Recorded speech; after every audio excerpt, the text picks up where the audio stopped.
Polisi kini sedang mencari suami ibu yang ditemukan tewas bersama anaknya di rumah kontrakan.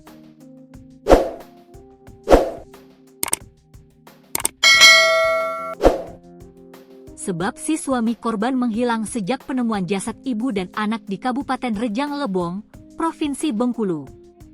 Polres Rejang Lebong saat ini tengah mencari keberadaan Gu, 42, seorang suami yang diduga kuat sebagai pelaku pembunuhan terhadap istrinya Setia, 42, dan anak tirinya Gaidah Marwa Wijaya, 14. Gu diketahui sebagai warga desa Tasikmalaya, Kecamatan Curug Timur, Kabupaten Rejang Lebong, Bengkulu.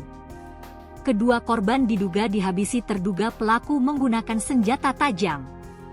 Informasi diperoleh tribunbengkulu.com dari teman-teman terdekatnya.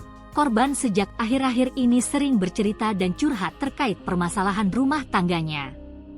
Rumah tangga korban dan terduga pelaku sering cekcok atau ribut mulut semenjak Lebaran Idul Fitri 2025.